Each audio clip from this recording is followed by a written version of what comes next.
Urban health centre Chhota Udepur ખાતે જિલ્લા ICDS વિભાગ દ્વારા 15 થી 18 વર્ષની કિશોરીને આરોગ્ય અને શિક્ષણલક્ષી સમજણ આપવામાં આવી। રાજ્યના આરોગ્ય વિભાગ દ્વારા 15 થી 18 વર્ષની કિશોરીઓમાં આરોગ્ય તેમજ શિક્ષણ અંગે સમજણ આપવા માટે અનેક કાર્યક્રમો અંતર્ગત વિવિધ જાગૃતતા લાવવાના પ્રયત્નો કરવામાં આવી રહ્યા છે। રાજ્યના આરોગ્ય વિભાગ દ્વારા આઈસીડીએસ તરફથી એક પૂના યોजना શરૂ કરવામાં આવી છે, જેમાં 15 થી 18 વર્ષની કિશોરીને દર મહિને એચપી ટેસ્ટ અને દર મહિને પીએમઆઈ ટેસ્ટ કરવામાં આવે છે। આ યોજના અંતર્ગત દર મહિને એક કિશોરીને 4 પેકેટ ટીએચઆર આપવામાં આવે છે અને દર બુધવારે આઈપી ટેબ્લેટ આપવામાં આવે છે અને દર મહિને ચોથા મંગળવારે આરોગ્ય કેન્દ્ર ખાતે પૂના યોજનાની ઉજવણી કરવામાં આવે છે, જેમાં 15 થી 18 વર્ષની કિશોરીઓને બોલાવી આરોગ્ય અને શિક્ષણલક્ષી સમજણ આપવામાં આવે છે અને 8%થી ઓછું એચપી હોય તેવી કિશોરીઓને રિફર કરવામાં આવે છે અને એમણે કઈ જાતના પોષણલક્ષી કઠોળ, લીલા શાકભાજી અને ડીએચઆરનો ઉપયોગ કરવો તે અંગેની સમજણ આપવામાં આવે છે।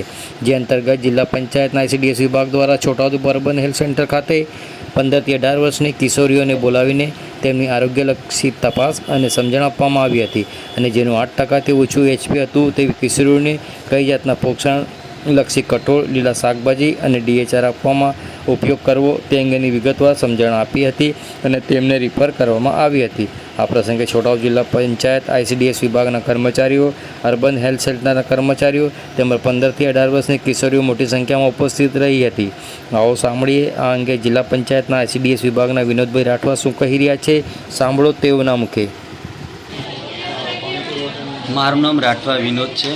હું જિલ્લા પંચાયત આઈસીડીએસ ડિપાર્ટમેન્ટમાં જોબ કરું છું, જેમાં આઈસીડીએસ ડિપાર્ટમેન્ટમાં પૂર્ણ યોજના કરીને ચાલે છે, જેમાં 15 થી 18 વર્ષની કિશોરીઓને લગતી પૂર્ણ યોજના છે, જેમાં કિશોરીઓને દર 3 મહિને એચપી ટેસ્ટ અને દર મહિને બીએમઆઈ કરવામાં આવે છે। વજન ઊંચાઈ દ્વારા કિશોરીઓનું બીએમઆઈ અને એમનું આરોગ્ય તપાસ કરવામાં આવે છે, જેમાં કિશોરીઓને દર મહિને એક કિશોરીને 4 પેકેટ ટીએચઆર આપવામાં આવે છે પૂર્ણ શક્તિના અને દર બુધવારે આઈપની ટેબ્લેટ આપવામાં આવે છે। દર મહિને ચોથા મંગળવારે કિશોરીઓને પૂર્ણ દિવસ ઉજવણી કરવામાં આવે છે, જેમાં કિશોરીઓને તમામને બોલાવવામાં આવે છે અને એમને આરોગ્યલક્ષી, શિક્ષણલક્ષી તમામ બાબતની સમજણ આપવામાં આવે છે। જ્યારે કિશોરીઓનું એચબી ઓછું હોય, 8%થી ઓછું કિશોરીને ઓછું હોય, જેને રિફર કરવામાં આવે છે અને એમને કઈ જાતના પોષણ લગતી કઠોળ છે, લીલી શાકભાજી છે અને ટીએચઆરનો ઉપયોગ કરવામાં જણાવે છે।